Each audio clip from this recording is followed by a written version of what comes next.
Hello and welcome back to the Deep Dive. Today we are tackling a subject that is, well, frankly, it's the elephant in the room. Oh, it's more than an elephant. Actually, scratch that. It's not the elephant. It's the entire circus, the tent, and the ticket booth combined. It really is. It's completely unavoidable. You might love them. You might hate them with a fiery passion that, keeps you up at night. Or, and I think this is probably the most common category for our listeners, you might claim to be totally intellectually indifferent to them. Right. Above it all. Completely above it all, while secretly clicking on that Daily Mail sidebar every single time. Every time. You can't help it. We are talking, of course, about the monolithic pop culture entity that is keeping up with the Kardashians. Monolith is exactly the right word. I was looking at the raw data in the source material you sent over, and the scale is just hard to wrap your head around. It's staggering. We aren't just talking about a TV show here. We are talking about 20 seasons, 14 years on the air, nearly 280 episodes, and that is before we even start to count the specials, the spin-offs, the wedding events, the crying on vacation montages. It's immense. And look, I think for a lot of people, especially those who pride themselves on watching, prestige TV like Succession or The Wire, it is very easy to dismiss this. Oh, yeah, it's the easy target. To just call it reality TV fluff, just vapid people doing vapid things for attention.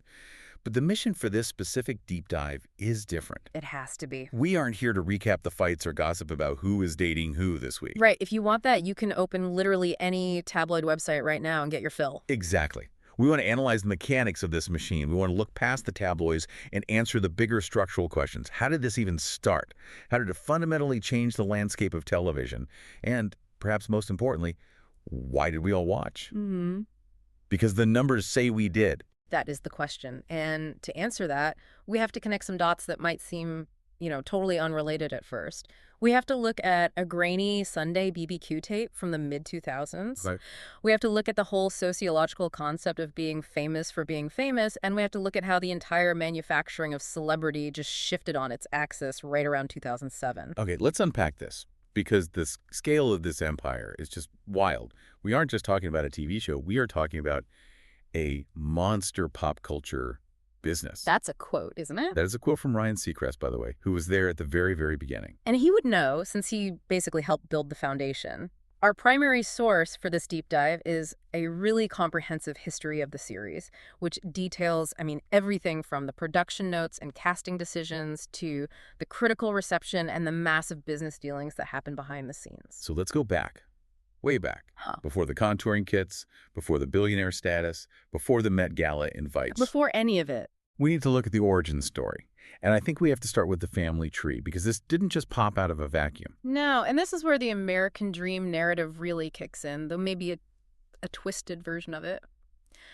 The name Kardashian was already in the public consciousness in the 1990s. It was. But for a very grim reason. A very grim, serious reason. Right, we're talking about Robert Kardashian. The father. He was a high-profile attorney, but more importantly, he was a close personal friend of O.J. Simpson.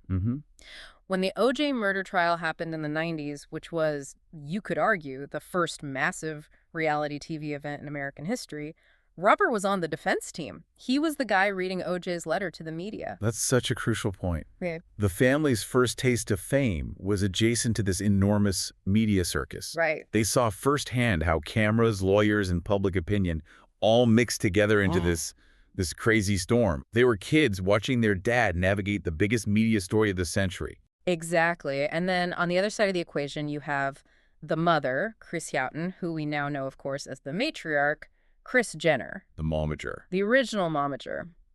Now, Robert passed away in 2003, but by then the family dynamic had already shifted quite a bit.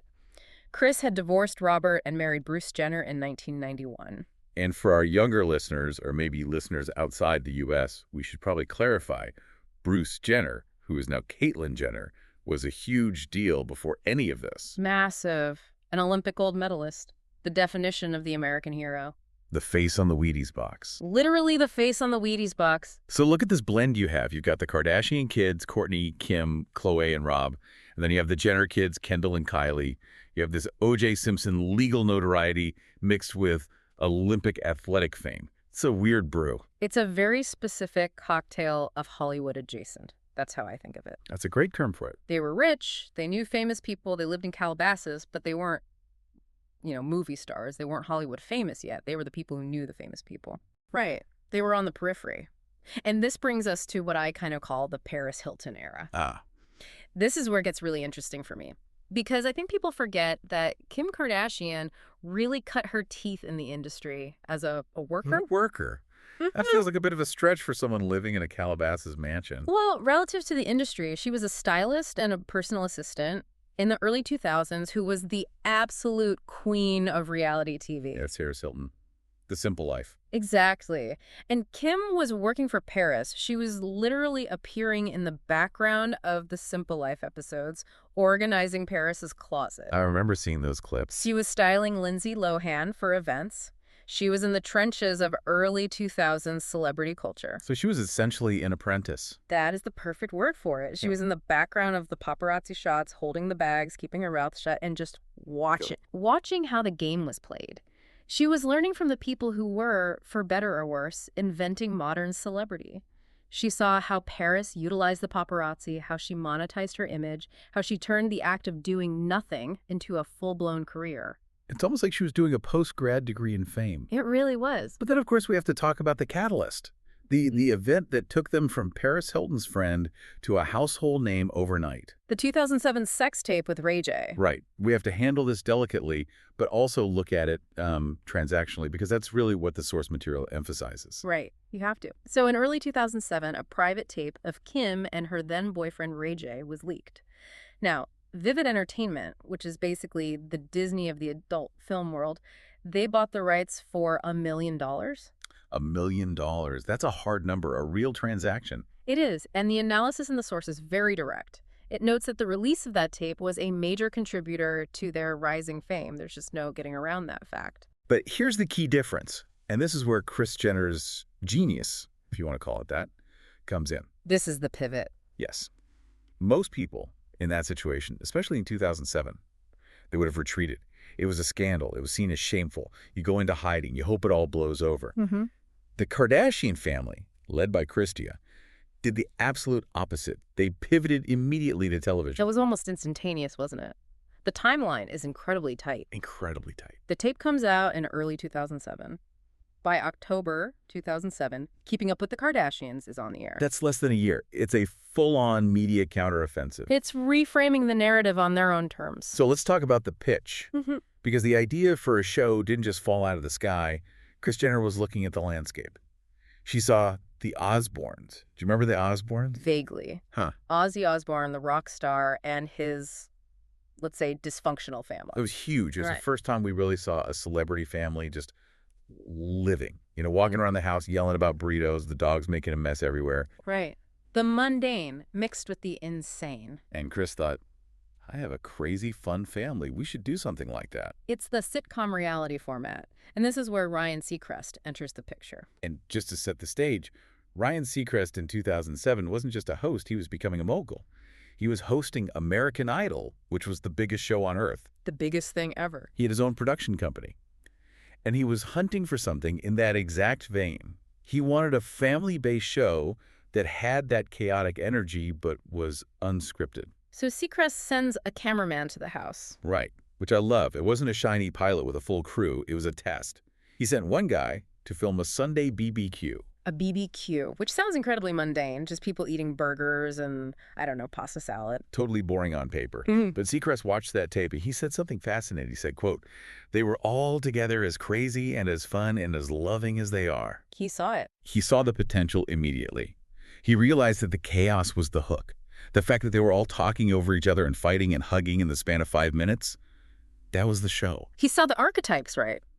The bossy mom, the distinct sisters with their own personalities, the chaotic dad figure in Bruce. He saw a sitcom cast that he didn't have to hire actors for. Exactly. And if we connect this to the bigger picture of television history, the timing was just impeccable. The show was announced in August 2007. Okay. Why does that specific date matter? Because that was exactly 1 week after the Simple Life Paris Hilton and Nicole Richie show announced it was ending. Wow. I did not realize it was that close. Yeah. That is That's a direct handover. It was a literal passing of the reality TV torch. The genre was shifting. It was moving away from the socialite out of water trope, which was, Paris Hilton trying to milk a cow, to this new family ensemble format. So the show premieres October 14, 2007, and almost immediately they lock into a formula. And I love this description from the sources critics called it the Hollywood version of the Brady Bunch. It's such an apt comparison, because even though it's unscripted, when you really analyze the structure of a typical episode, especially in those early seasons, it follows a very rigorous, very familiar sitcom-like beat sheet. Let's break that down for the listener. Yeah. Because I think we watch these things passively and don't even realize we are being fed a very specific structure. Okay, so you usually have an A plot and a B plot. Right. Step 1. Show off the privileged lifestyle. You have to establish the setting, a mansion, a yacht, a high-end boutique in Paris. You need the wealth porn immediately. Right, the visual candy, the escapism. Step 2, introduce the conflict, but, and this is so key, it's usually a minor squabble. So low stakes. Incredibly low stakes. Maybe someone loses a diamond earring in the ocean. Kim, there's people that are dying. Yeah. That famous line comes from that exact moment. Exactly. Or someone buys a Bentley they can't really afford. Or there is a prank war involving a goat. It allows the audience to feel a little bit of stress, but not too much. It's safe. And then, what's the third act? Step 3, resolution and the moral. You wrap it all up with a monologue or a voiceover, usually from Khloé or Kim, that reinforces the importance of family. We fight, but at the end of the day, we're sisters and we love each other. It's a safety net. It always ends with the family unit being strong. It is. It's comforting. Critics noted that it was harmless hijinks. It was safe viewing. It was set against this backdrop of extreme wealth, which provided the escapism. But the conflict was usually resolvable in 22 or 42 minutes. It wasn't The Sopranos. It was Full House with Gucci bags. But this brings up the big question, doesn't it? The authenticity question. The million-dollar question for all reality TV. Because Kim is on record in the beginning saying, quote, if we're going to do this reality show, we're going to be 100% who we really are. A very bold claim for any reality show. Extremely bold. Yeah. But then you have the constant accusations, critics and viewers, constantly pointing out storylines that felt fabricated or reenacted. That classic, can you walk through that door again and look more angry vibe. Well, the source material notes a very specific and very telling contractual detail. The network, E, never aired anything the family didn't approve. Wait, say that again? That is huge. The family had final cut. That basically kills the entire idea of reality, doesn't it? It's a controlled narrative. They are the executive producers of their own lives. So while the emotions might be real, the tears, the anger, the frustration, the presentation of them is completely curated, it raises a really important question about what authenticity actually means in the age of reality TV. Right. Is it real if you only show the parts you want people to see? That's the reality paradox right there. And speaking of people who maybe didn't realize what they were signing up for, we have to talk about the cast outside the immediate family. Ah, yes, the revolving door of partners. The revolving door. This is where the sociological aspect gets really interesting. You have the core unit, the sisters, the mom, the brother. They are the constants. They're protected. But the partners, they often serve as proxies for the audience or as catalysts for drama.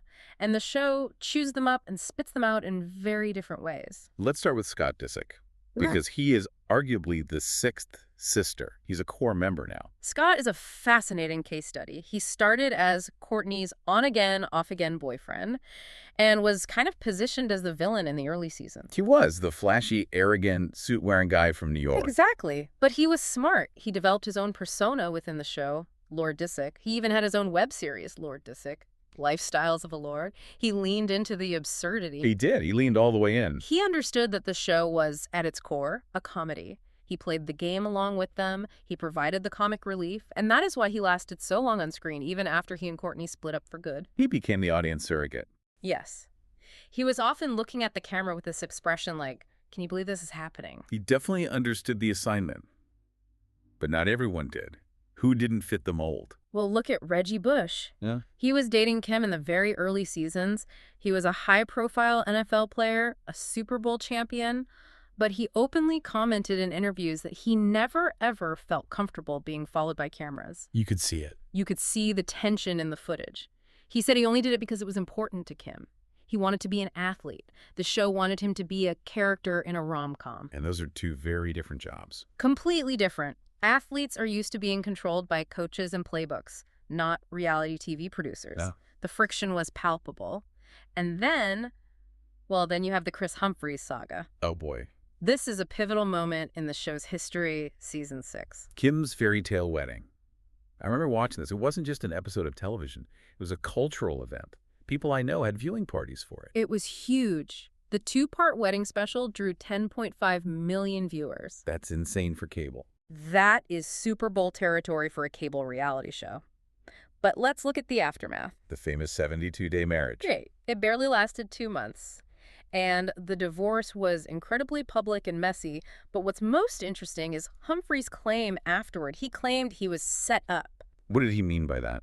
He felt he was edited to look like the villain to justify the breakup. That scenes were manipulated to make him look like a jerk. And this goes right back to that control we were just talking about. Precisely. If the fairy tale marriage is failing, the show needs a reason why. The audience needs a bad guy and a good guy. And the show is always going to protect the core cast.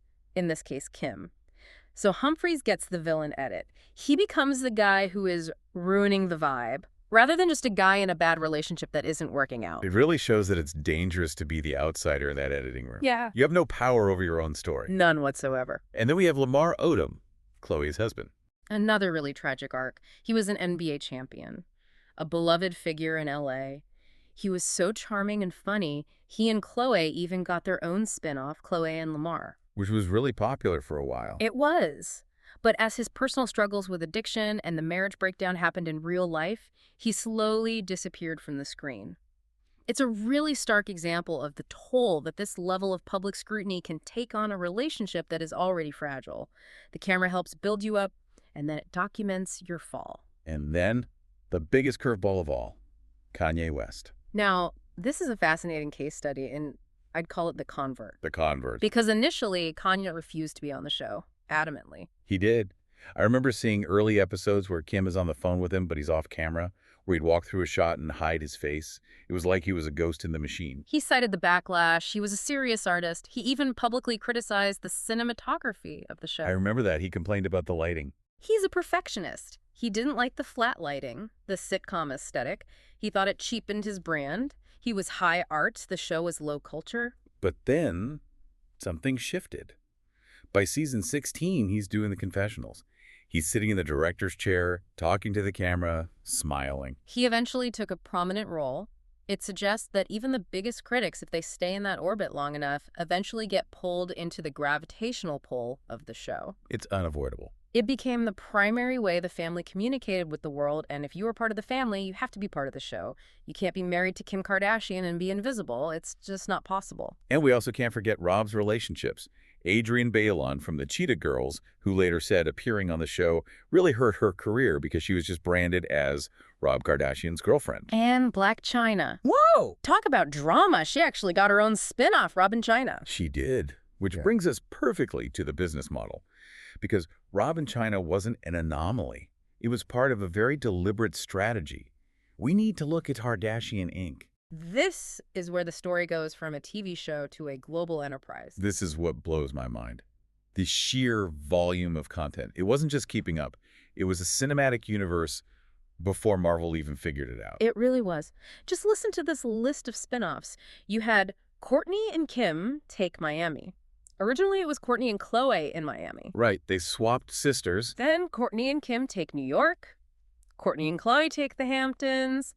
Dash Dolls, which focused on the employees at their clothing store. I forgot about Dash Dolls. Life of Kylie. Flip it like Disick. It was an endless stream of content. It's relentless. It's like they were colonizing different cities and different demographics for television.